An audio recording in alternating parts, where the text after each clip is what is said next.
everybody on up. Now we're resetting our live on Facebook. Oh, great. We got one more person into the waiting room. Great. There we go.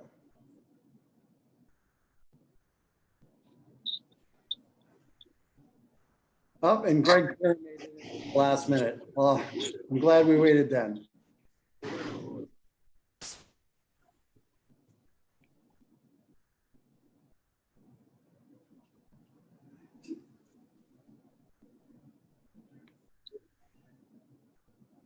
All right, and Greg, we've got you. All right.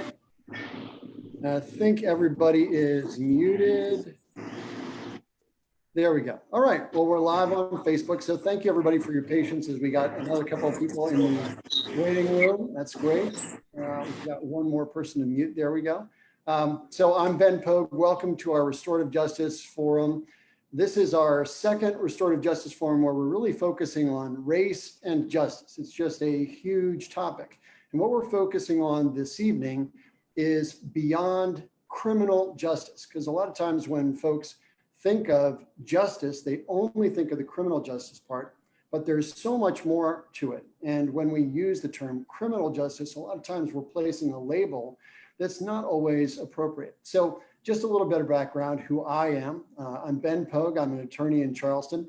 My office is right downtown here. I'm right in there.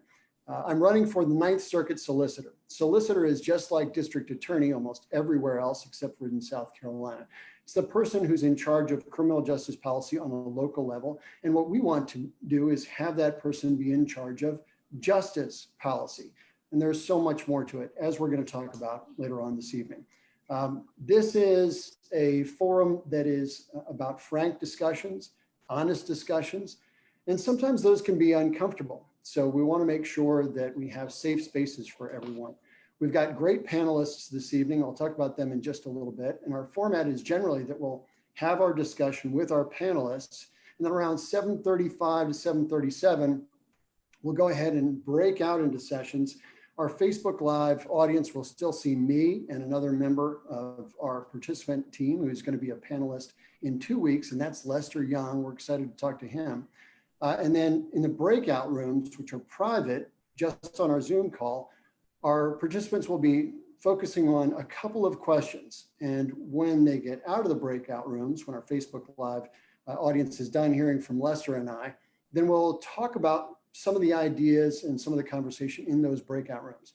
So we're designing this to really have actual community feedback be part of what we're doing. And you can see all the folks that are on our screen.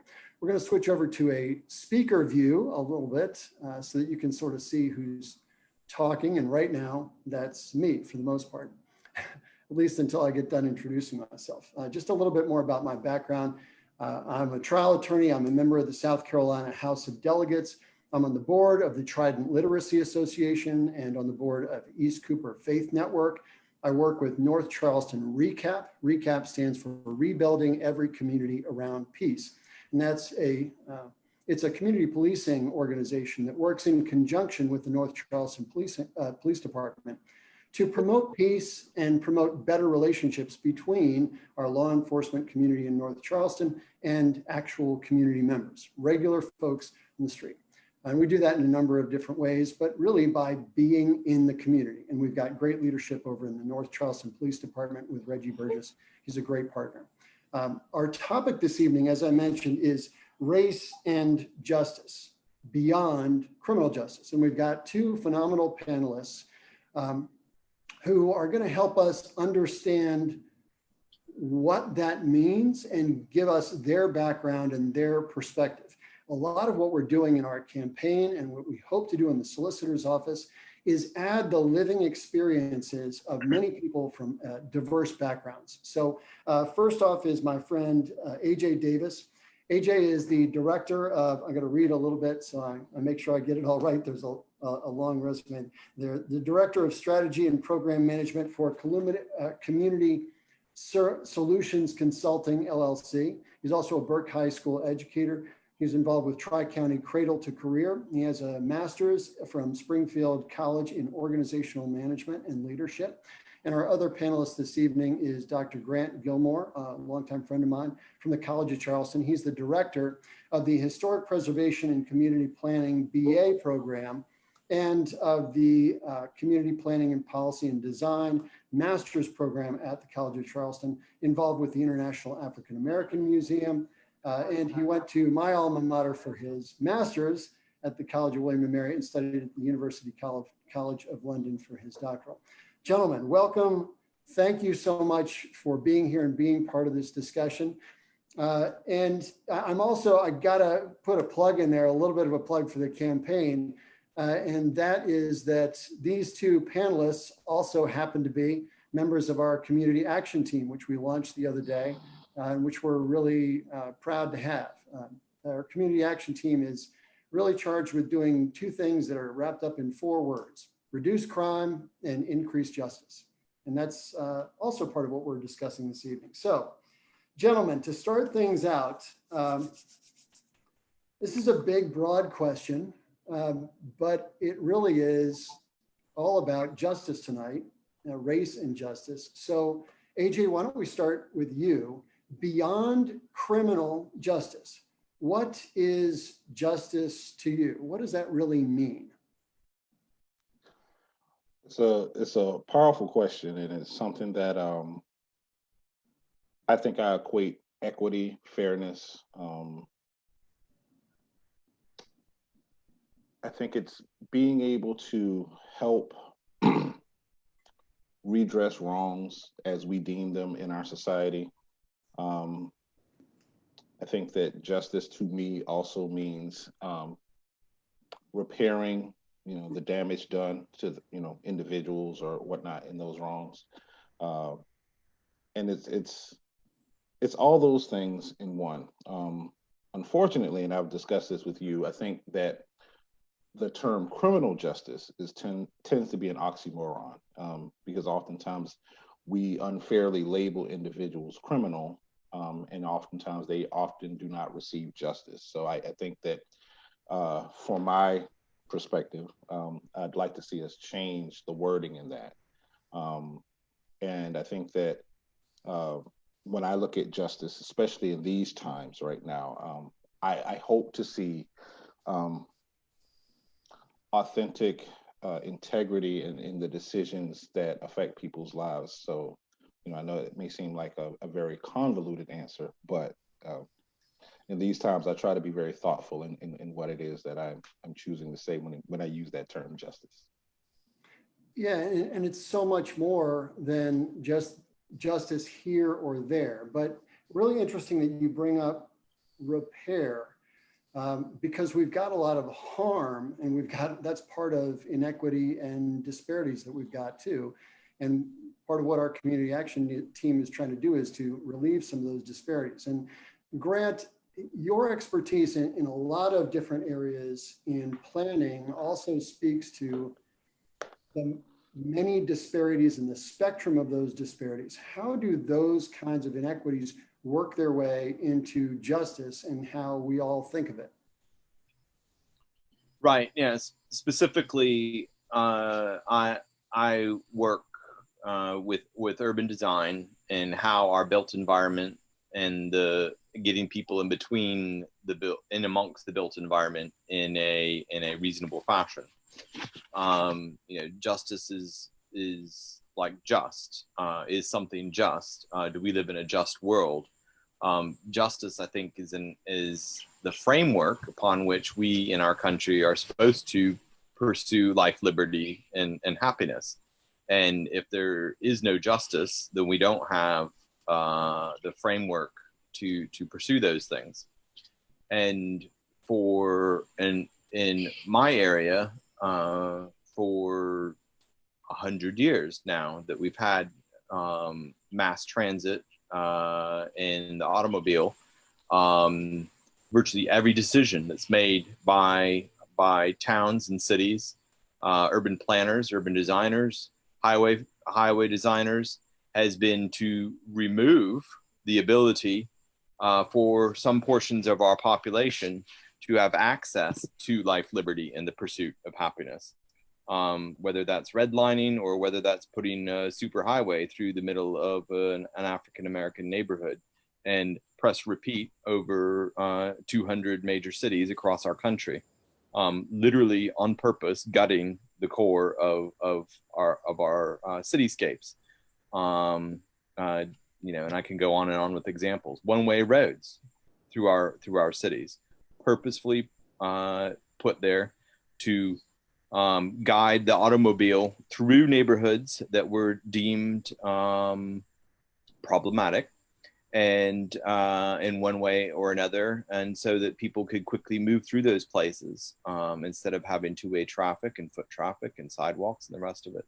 So for decades and decades, like I said, over 100 years, our built environment has been structured to restrict the ability for large portions of our population to enjoy the fruits of their labor.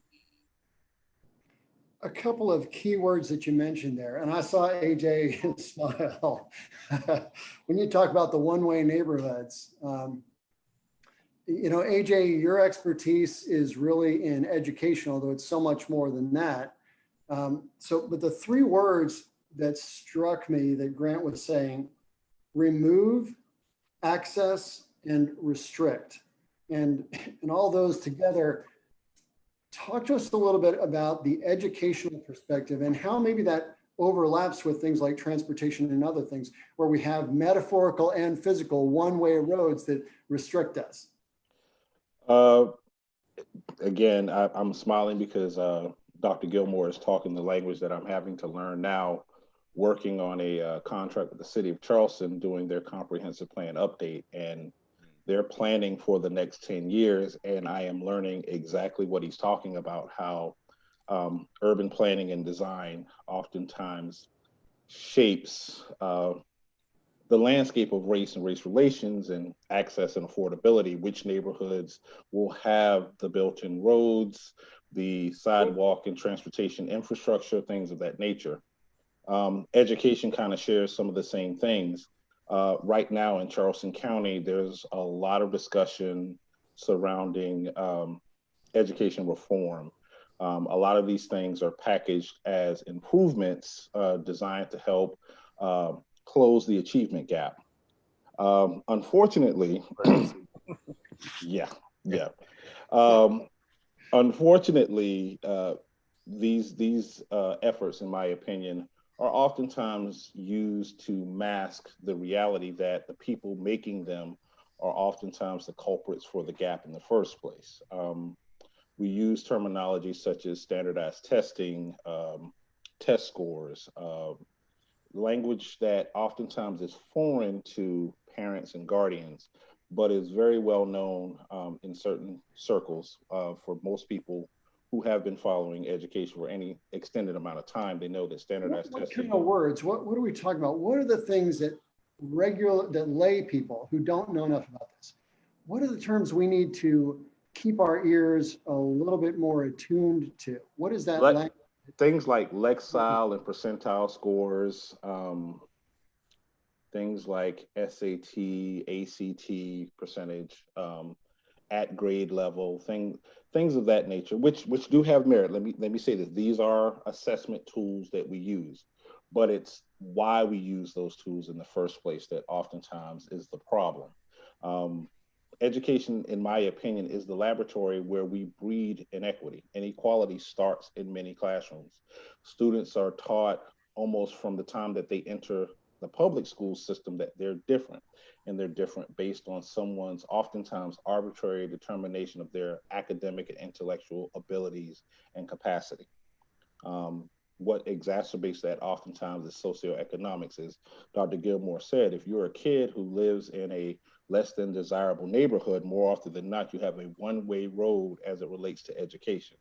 More often than not, your school will be considered or deemed inferior. It will be the subject of a lot of reform efforts. Oftentimes it will be a lot of outside entities and individuals coming in to fix you.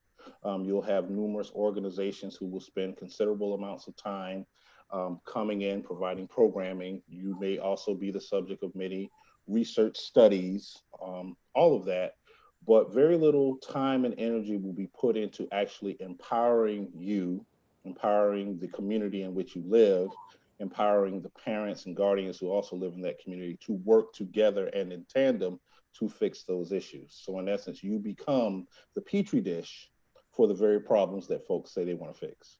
Mhm. And I could see Grant there saying, doing this, we're talking about the achievement gap, that Yeah. it's sort of, Grant, is it actually making the achievement gap worse?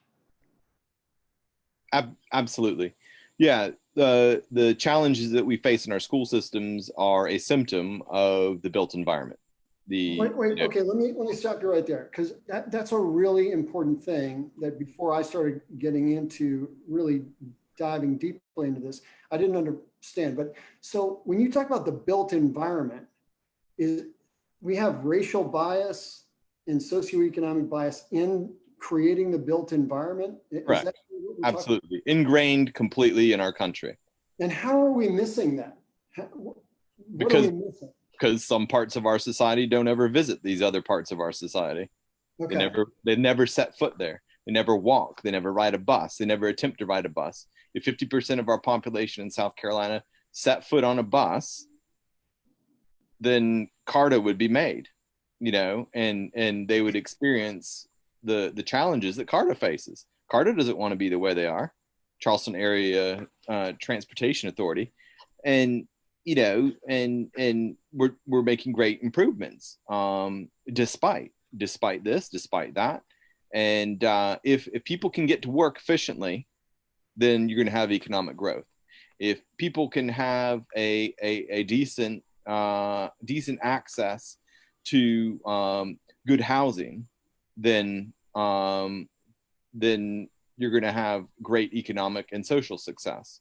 If they have access to all the amenities that we should enjoy as citizens of the United States, healthcare, etc., and that engenders a stable home environment, which is great for the performance of our children. And then those lexiles and those percentiles and the rest of it are going to go up and up and up. So we will, when we create more of a resource and access driven network, then we end up with increased Better people, better people. citizens, Right. better in every way. Yeah, and AJ, is part of what we need to do, recognizing that how we assess the reality that we've got, maybe that's not quite accurate as it is. Yeah, to go back to what you said, there are a lot of people that live by the mantra, out of sight, out of mind. As long as it's not impacting them directly, their level of, I guess, concern drops. Unfortunately, yeah, pretty much. Right. Unfortunately, education has been, I like the term when we start talking about things, especially as it relates to race. For some folks, if you've ever heard the phrase canary in the coal mine, in education, as with almost every other social issue, Black people in particular tend to be the canary in the coal mine. We tend to be the ones that can show where the system is not necessarily working properly. And unfortunately, because it is African Americans, the decision makers and policy makers don't put the level of emphasis on fixing the system. Instead, they tend to focus on African Americans as, well, obviously the problem is not us, not our approach, not what we're doing. It's actually them. They are the inferior. And that labeling is counterproductive. And it's also harmful to the collective esteem of African Americans. I'll put it like this to go back to what Dr. Gilmore is saying about the built environment. One of the things that I think we're going to have to adjust to as a country is to realize that the basics of living, food, clothing, shelter, whatnot, have a direct impact on the ability of students to perform, on the ability of human beings, not just students, Correct. But on the ability of human beings. And I just want to point out something. So working on the comprehensive plan for the city of Charleston, there's something I want to point out. HUD has a guideline for how much individuals need to spend on their housing costs, Right. which includes utilities. So this model is from, I think, 1939, but it says basically, So really up to date. So yeah, right, 1939, 1939. That's why HUD head is right on spot on when he was running. Absolutely, but it's very telling, the decision that got put out today. But you're not supposed to spend any more than 30% of your gross income, by the way, on your housing costs, which includes your utilities.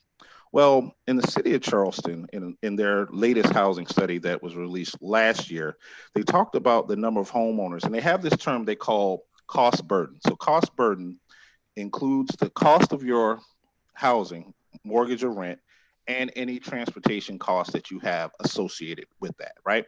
So cost burden is those two factors.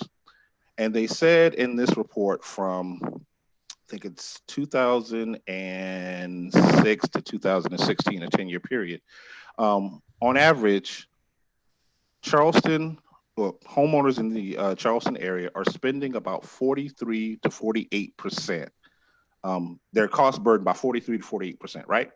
Now, low-income families, and why do we talk about low-income families? Because who makes up the population of the students in the achievement gap? Low-income families, more often than not, African-American. Can you take a guess as to what low-income families are cost burdened with? 71%.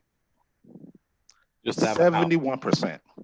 That means between housing costs and transportation, they're spending 71% of their income. It's in black and white. So, and we're talking about an achievement gap where you've got families who are struggling to keep a roof over their head and to get to and from work and wherever else they're going, and they're spending 71% of their income. So AJ and Grant, both of you,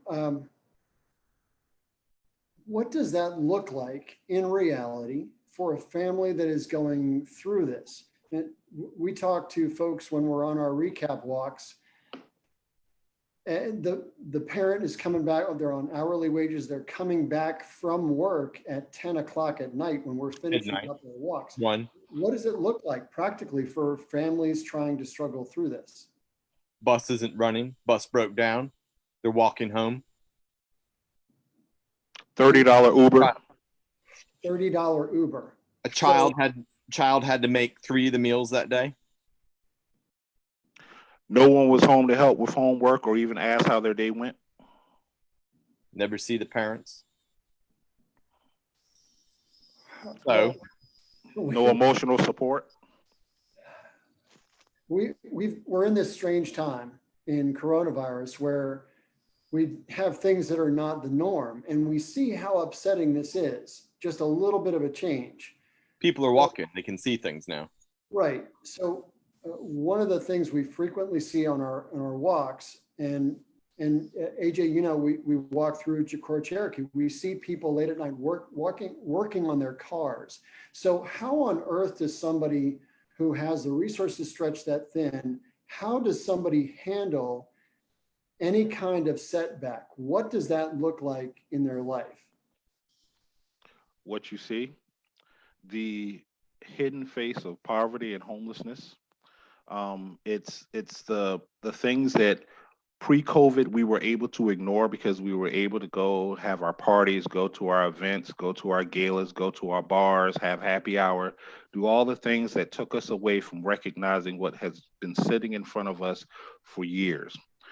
COVID-19 pretty much caused us to pause and have to look at the humanity or lack thereof of our society. These people have been in these situations. There are people who were living this way long before COVID. But what COVID did, in my opinion, is it became an equalizer, because now people who were not used to not being able to do the things that they wanted to do were now forced to live a life that many people have grown up in. And so now when you're coming or you're walking in your neighborhood, you now notice that, well, the family sitting next to you doesn't have their lights on, or their car has been broken down for the last month, so they can't get to work, or they're walking out, or they're coming in with food boxes because they can't make enough, money to keep food in their house. We're forced to see that with which we've chosen to ignore. So you mentioned a couple things there. Food is one of them. We mentioned transportation, and we mentioned COVID. So we've got healthcare. So it seems like when we've got people who are at the edge of their resource, at the edge of how they're able to effectively manage resources just to survive, when you get a setback here or there, it sort of destroys that network. I mean, you've got to cover your resources. 2 or 3 steps back. Yeah, say that again, Grant. You're 2 or 3 steps back. You're trying to push your way forward, but then you get knocked down 2 or 3 steps back, and 10 years or 20 years of labor is gone, despite everything that you've been trying to push through in society.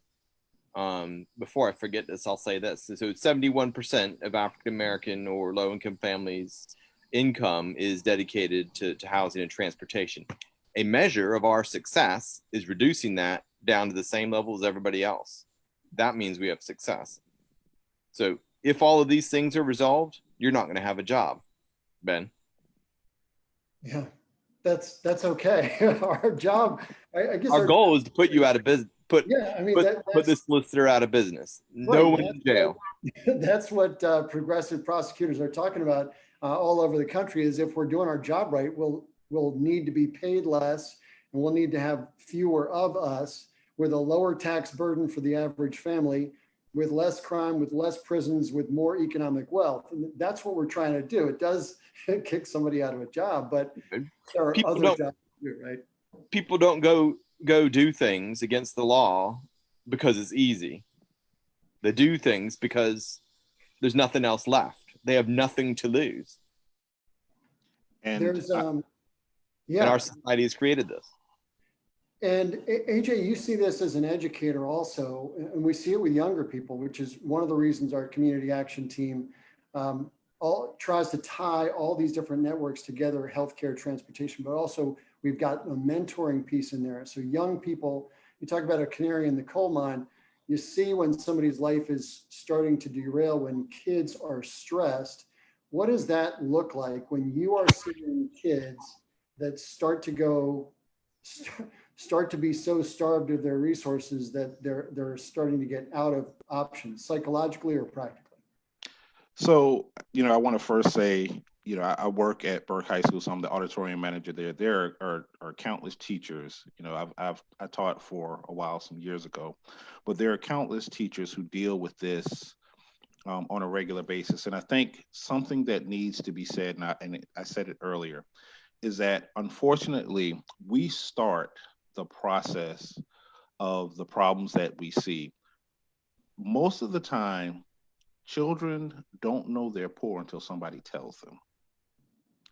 And we set children up, we set students up with a poverty mindset because we have labeled them almost immediately as they come into the system, knowing full well, as Dr. Gilmore and I have talked about, that their physical environments have set them up for failure. But what I have found that even in your most problematic school environments, when given the proper supports and consistent supports, okay, and those supports include parent engagement and involvement that is not patronizing, that is not charity driven, that is not, oh, woe is the poor Black or low income family, but rather, hey, we are trying to make sure that your young person, your student, is the best student they could be. When we set the bar at an attainable level and work with the students, despite their lived environments, we see success. We see them being able to reach, but systematically, you have a deficit-driven system. To put it, but it's just like crime, like the war on drugs. Did the war on drugs stop people from doing drugs? Did it reduce the number of arrests that we make because of drugs? Same thing. Arrests, but largely, I mean, there was a ton of racial bias and intentional racial bias in the war on drugs. But we have the same approach in education. We keep putting out report after report of how bad students are doing, in particular, African American students. We put out all of this data that says this is bad, yet on the ground, in classrooms, the voices of teachers, the people who are actually the frontline individuals who actually know the students beyond a researcher, their voices are ignored. There are countless individuals, countless organizations that have done great work to help reduce and eliminate the achievement gap.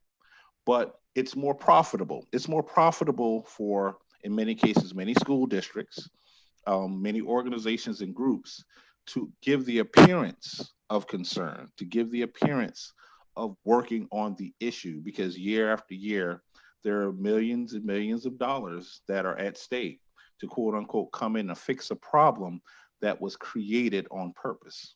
Mm-hmm. It's not just the students that get slammed; it's the teachers. The teachers are blamed as well. So all of these lexiles and percentiles apply to the performance level of a teacher. Did that teacher get those students to a particular level during that particular year or over a series of years? Underperforming teachers are quote unquote underperforming teachers who are struggling against insurmountable odds in many cases. And we got a few educators here tonight. It's not a fair and just situation at all. Grant, you mentioned something there that's really important, and that leads me to what I think will be our final question before we break out into a couple of rooms. That you really talk about it being almost impossible for some folks to make it given these circumstances. We've got segregation, de jure segregation and separation. It's hard for us to see where our blind spots are, but we also don't have a sense of what's going on in a separated neighborhood. But we do have the American bootstrap mentality. You can pull yourself up by your bootstraps if you've got the resources, but this is what Justice is talking about. Is that a valid perspective, or is it the now American myth? You don't even have bootstraps. You don't have boots on. You don't even have legs. So you can't even pull up your bootstraps. So the best the retort to that exact phrase that I've seen recently was a young lady talking about the Monopoly game. Monopoly game for 400 years, where you didn't get any money, you didn't get any property, you didn't get anything. And then once you get that, it's $1 and that's it. So,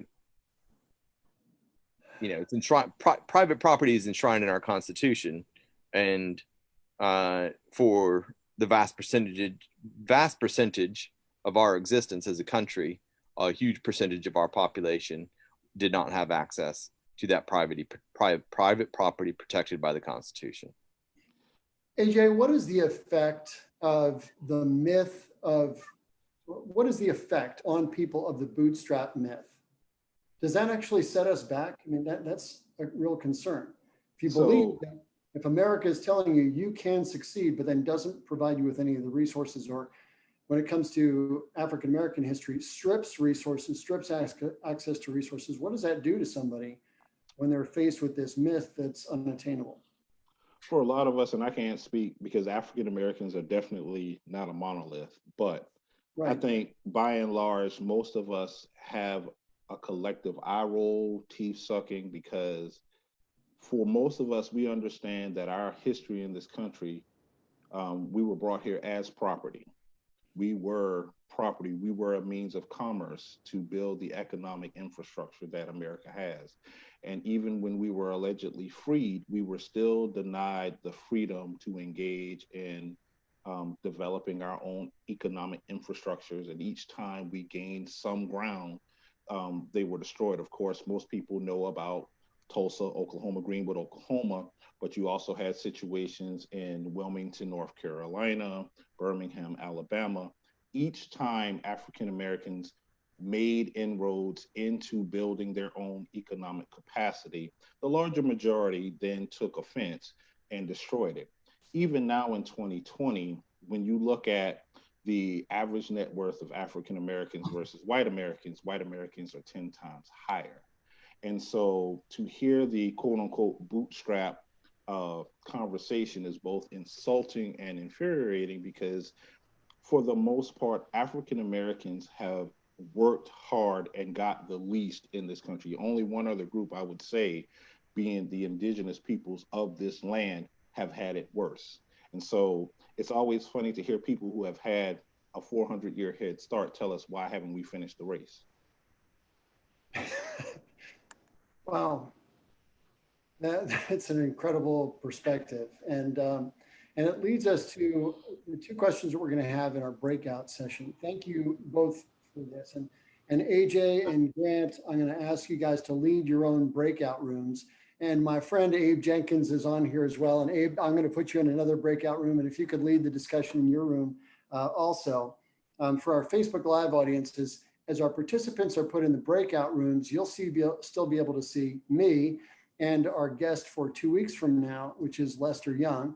But I'm going to open our breakout rooms, and here are the two questions for you for this evening. First of all, what is the most important disparity to fix for you, whether you're a person who looks like me, whether you're a person of color, wherever you are on the socioeconomic or cultural or gender spectrum? What is the most important disparity to fix for you? And the second question, often there are simple and cheap fixes that at least pave the way for us to solve a bigger problem. So what are some of those simpler solutions that can lead us to resolving the inequities that we have? So those are your questions.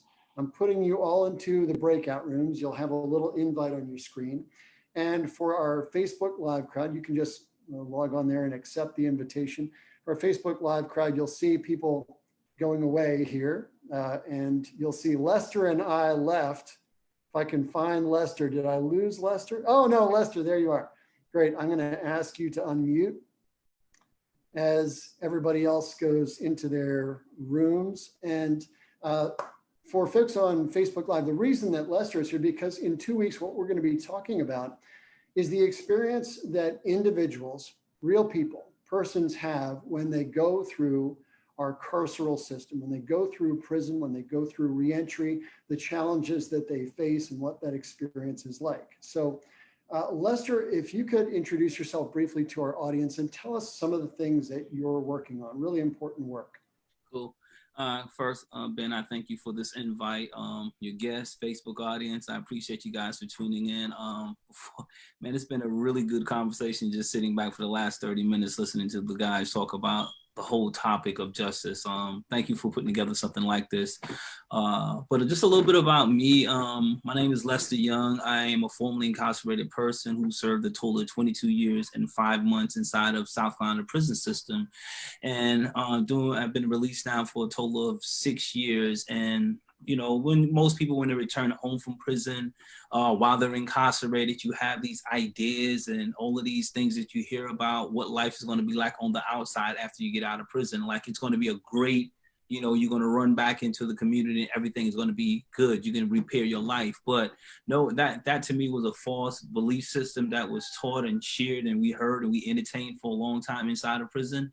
And one of those things is once I was released from prison, can I take a step back first, right? Yeah, please do. Please do. I would just say that, you know, I went to prison at 19 years old for a violent crime as murder, for selling drugs. I engaged in drug dealing in my early teens from about 17 to 19 years old. And unfortunately, someone lost their life in the process of me selling drugs this particular night. So I was sentenced to life in prison. But in this period of time, I had this epiphany. I had this opportunity, this awakening, this spiritual awakening that I needed to do something completely different. The power of grief for me was overwhelming. And when we talk about restorative justice, there was nothing in place to help me heal. You know, we see when we think about criminal justice or we sentence someone to prison, we never think about the impact that the crime has on that person's psyche and their spiritual being, you know, how heavy that is. And no one prepared me for that. No prison counselor, no chaplain told me that this is going to be something that is going to weigh on you heavy. Not only the physical prison, but just the guilt that you're going to endure from the action until you make peace with that. And there was no no pathway into finding that for me. I had to find that through trial and error, you know, through praying. And I had a strong belief system that eventually continued to grow stronger while I was in prison. And that allowed me to tap into my spiritual being to find some sense of redemption. That's why, like, my organization is called Path to Redemption, because I think everyone inside of a prison system, they struggle every day for redemption. They struggle for restorative justice. And the restorative justice in the perspective of how do I heal after committing a crime? Like, there's nothing in place. You in prison for many years, all I heard was you a bad person. We went through different programs to tell you how bad you are, you know, the damage that you did to someone else. And I understand that, but it was never really helping you process your own self-inflicted damage. You know, like, what were the things that you did to yourself that caused you to make the behavior choices that led to your incarceration? Or what were the things that happened to you even prior to you even embracing some type of criminal activity, the trauma that you may have endured from, as we were hearing tonight about many people, Black and brown people, come from impoverished communities, the trauma that they endure before they even may go to the criminal justice system is that trauma. No one really speaks about that. So it took some years for me to address that and reframe my thinking and my approach to criminal justice or restorative justice while I was in prison. And from there, I was able to reshape my thinking and begin this process of personal healing. And what I found were the 5 stages of my own personal incarceration, which I began helping others heal in that process. Fast forwarding, I was released from prison and was told after 41 years old, no skills, no computer skills, no nothing was taught to me because I was a violent offender. I remember walking out of that prison system at Kershaw Correctional Institution with a yellow envelope saying, "Mr. Young, goodbye, see you later," after serving majority of my life inside of a prison system, and never prepared me for the barriers that I was going to encounter. And that was employment, housing, education, the same things that we were talking about earlier. Those were things 10x for a person who lived with a felony conviction. Yeah, Lester, and one of the things you and I have talked about is that those kinds of things, when you don't have the resources, this is our entire forum this evening. When you don't have those resources, it puts you in a position where you are more likely to do something desperate that involves illicit activity that puts you back into the system. Is that something that you and the folks who you knew going through the prison process and going through reentry, is that something that a lot of people struggle with? Yeah, a lot of people, when you're talking about the Black and brown community, that's what you see in most cases. When you're talking about rundown school, all of the resources are stripped out of this community, and then they're saying, pull yourself up by your own bootstrap. As the brother mentioned, AJ mentioned, many of us coming from communities where we don't have bootstraps, you know, so we're struggling to try to make it. We have an ambition I had an ambition to be an entrepreneur, but unfortunately in my community, what I was exposed to, what I saw every day was drugs. So that became a normalcy of how, what we call pulling ourselves out of the gutter. It became drug dealing became a normalcy for us. You know, it's crazy. You don't see college everywhere. You see drugs everywhere. Yeah, you see that drugs, and this is a thing that some people don't understand, is that if you see something long enough, over days and months and weeks, it becomes a normal thing for you, right? But those who are standing on the outside said, "Oh, whoa, those are some bad, terrible people." But you got to think about these communities that have been resources that have been restricted from. And not only that, but now you fast forward, this person finds themselves inside of a prison facility for whatever period of years, and then they return back to that same environment, that same community that was lacking of the resources. So it's important that we but we really got to continue to do better in helping and strengthening these communities to allow them to have mobility upward versus continuously pushing them back in these communities. Because when we're talking about addressing crime in our community, when we talk about gun violence in our community, these same individuals who have been in prison for 5 and 10 years, they're coming back home to brokenness. And unfortunately, they're going to find themselves in a bad situation all over again. So I just believe that we got to create a better system, providing better resources for those who are returning home from prison. And your group is called Path to Redemption. And I'm going to ask this real quick, and we'll discuss it more in 2 weeks. We try and focus the restorative justice process on a lot of healing the offender, but healing victims too. Absolutely. Is that something that we don't do a good job of allowing people who are offenders, who are paying their debt to society, finding out more about what the impact of their actions were, why they were wrong, how somebody else is hurting, as a way to find redemption and reconciliation? I would say this, and I'll close with this quick story, is that I have like I said, I committed a violent crime such as murder. I had a victim in my case. Gary's father is the guy that I killed. That's his name, but his father wanted to have a moment of reconciliation after I got out of prison. Being that I'm on a lifetime parole, the Department of Probation and Parole did not allow us to have this particular dialogue of restorative justice, a conversation. To this day, this man died, his father died, and it hurts my heart that we was not able to have a conversation about restorative justice, for me to verbally tell his father that I apologize, and for his father to look at me and told me he forgive me. You know what I'm saying? I had to hear it through different parties and through a TV interview that his father hosted before he passed away, that he forgave me. I had to listen to this on a TV screen because of the policies in which the system is set up. So I believe that we have to focus more on healing, not only for the victim, but also the offender, because they deal with that burden that they struggle with. So, yeah. And ultimately, we want to reduce crime. We want to stop crime. And Reggie Burgess talks about this all the time. We can't arrest our way out of crime. We have to do something to proactively stop it. And it seems like one of the things that we maybe need to do more of is have that restorative process to make sure that offenders don't reoffend, make sure that victims are healed. Well, Lester, I can't thank you enough. I know you got to jump off, so you guys can jump off. We're going to talk a lot more about this in 2 weeks, and thank you so much for being a part of what we do. Have a blessed night. Thank y'all for what y'all do, too. All right. Thank you. And Abe Jenkins got kicked out of his breakout room. Abe, I'm sorry about that. It's okay. I'm going to mute everybody real quick, and I'm going to let, except Abe, I'm going to keep you on there. Was there anybody else from Abe's room who got a chance to share and talk? I think Mackie was talking when I got bumped out. We'll let you start with it. But I want to start with, why don't we start with our panelists? AJ, why don't you go first?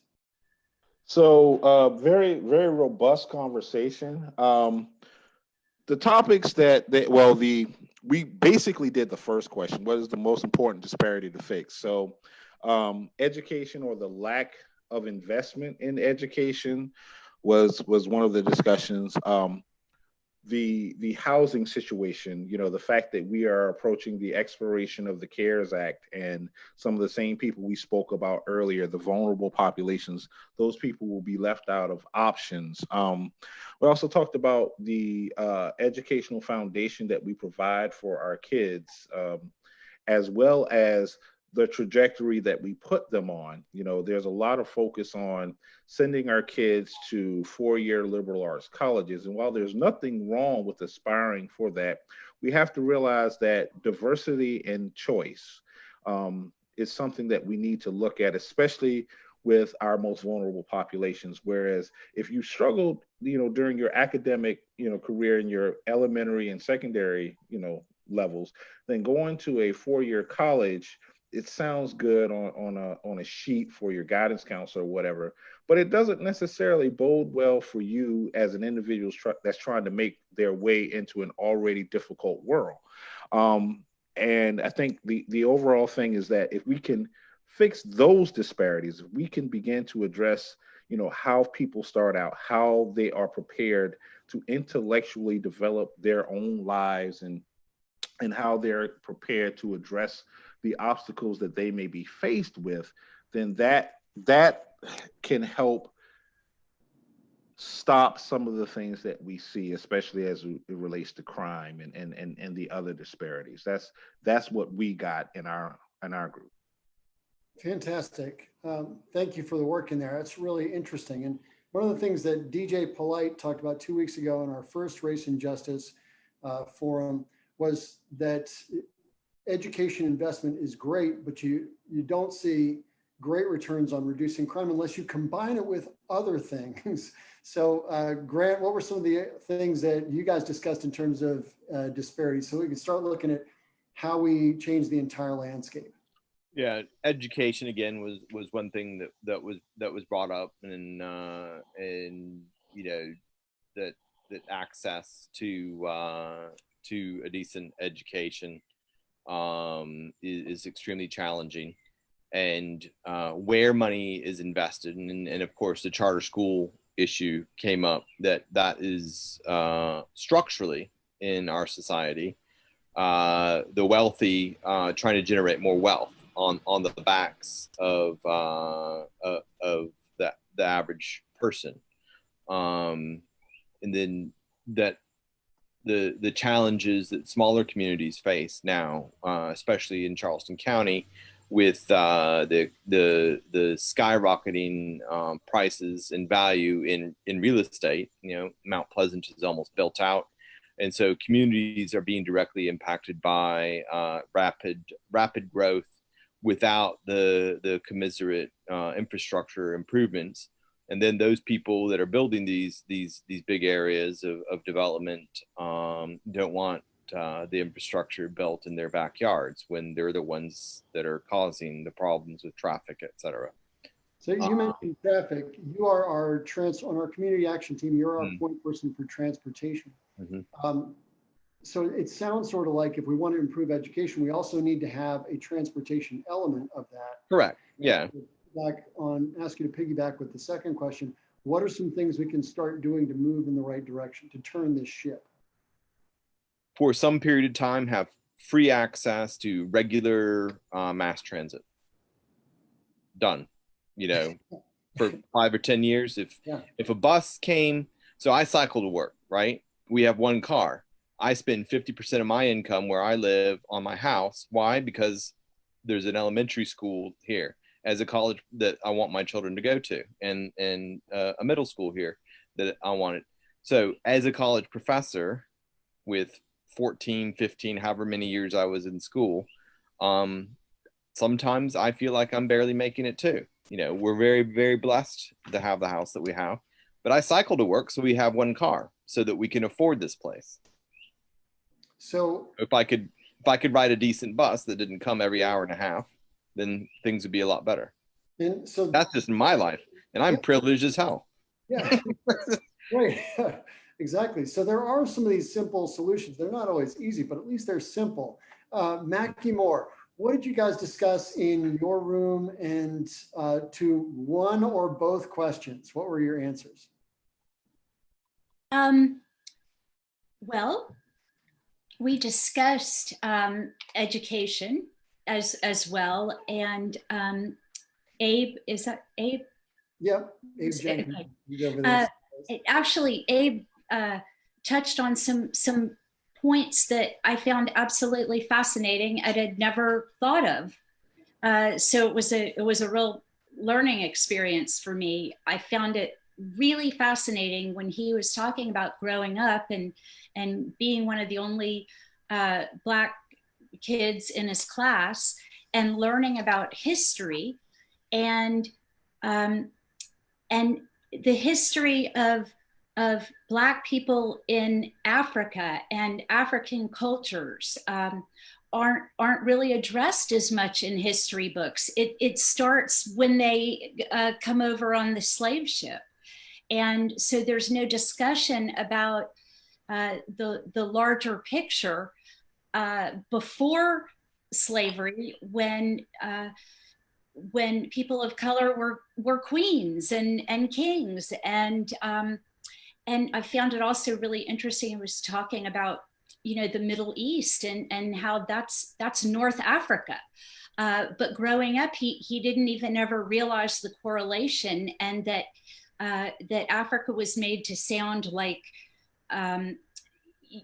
tribal and very primitive, and that the true culture of Africa was really overlooked. And so until he got to a certain age where he became more educated and could educate himself, he had no idea of the deep and very rich history of Black people before they became slaves. I never thought of that, and how it would affect one's self-esteem. Yeah, that's why we're having these discussions. I mean, I've got blind spots, and we're always trying to educate ourselves. And Mackie, I'm going to switch over to Abe. If you don't mind weighing in on this, I'm going to ask you to unmute yourself real quick, and I'm going to pin your video up. Okay. Yeah, well, and thank you for all you do in the community and for a history of working on all kinds of things in our community. So tell us a little bit more about that. We certainly don't have, I never learned anything about the African experience, let alone about the enslaved African experience when people come over. Those were sort of devoid from most of my education. So what was your education? For me, Ben, and I think a whole lot of people, both black and white, we did not get the entire story. And when you start off with believing that this country had no history, matter of fact, if you Google it today, history in Africa, you might find something that said they had no history until Europe came. And I mean, it's that blatant how they have just dismissed all the kings and all the dynasties where mathematics and architecture and medicine, all this came out of Africa.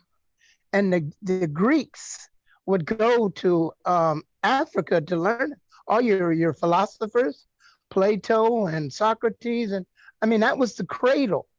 And for that to just be dismissed out of hand, I think it leads to a larger problem of race relations in this country, because we grow up believing in a certain way. People actually believe that this is an inferior race. And so when you have that mindset, like it's only come from us, that nobody else did anything, that leads to the problem. And that's why it's systemic and it's been deliberate. And that's one of the first things I think that we really need to tackle, because, when my kids grow up, when they grew up, I had to teach them that so that they would not, but they didn't learn it in school. I had to go out and show them books and do my own teaching. And that happened to me through some of my uncles and my father and my grandfather. They had to show me, eventually that, you come from a great race. And these are the things that you've done in the world. But you won't get that reading in our public school system. It's just not there. What we get is Black History Month, after slavery, and then you'll get all of that then. But there was so much more. There was so much more. It's a rich heritage that if a child grows up believing, understanding that he knows it comes out of greatness, and it doesn't have to feel like there's anybody superior to me, because I've got greatness that lies within me. So, to me, and AJ, you can jump in on this if you want to, but that's my passion as far as our educational system goes. Yeah. The way and teachers have the power to do this. I'll use my mother as an example. She taught world history for 33 years, and she flipped it on her head. She skipped Europe, skipped North America, and focused on Africa and Asia. And the students' eyes were wide. Very good. She Very said, good. Yeah. Figured they're going to get this in and out all over the place in other places. And so, she completely focused on that. And she was ridiculed for it. Here's another thing. We're just now getting to the point in the 21st century where we're acknowledging the fact that Christopher Columbus didn't discover America because one, he never set foot on the continent, and two, there were already people here. So how can you discover something in which there were already people here? But also, hopefully we can also get rid of the term, the North American slave trade, because what did African countries actually get? There was not really a trade. We really, it was basically yeah, if you want to call that an even trade, that's just like what the indigenous peoples in Manhattan got. It's like we can't call that a trade. We can't call that a fair trade if we want to call it a trade at all. And representation matters, to go to what Mr. Jenkins said. If you control the mind of a group of people to make them believe that everything that they've done has been inferior and that they are inferior and that their history and culture does not matter, that the culture that matters is the dominant culture, that all the great advances in society have been done and perpetrated by other groups of people. Is it any wonder why these people will then grow up with an inferiority complex that will cause them to doubt every step that they make, that they don't believe that they can build their own communities, that they don't believe that they can build their own businesses, that they don't believe that they can hold political office, all of that. And you institutionalize that inferiority by making laws and statutes and policies that reinforce the inferiority of that. Just like Dr. Gilmore said, planning, something as simple as that. We talk about redlining, even down to who gets the contracts to build, who's allowed in the bidding processes, who's allowed to be in the rooms when the important discussions and decisions are made. You know, all of that matters.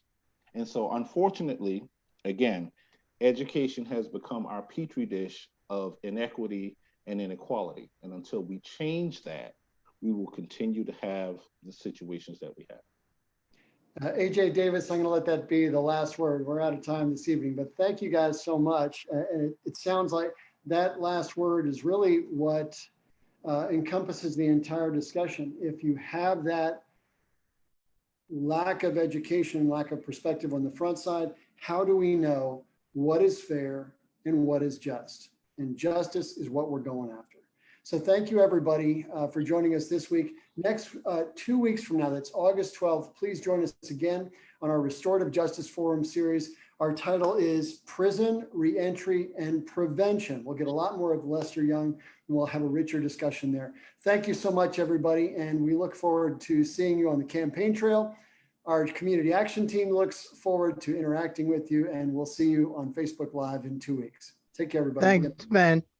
Thank you. Ben.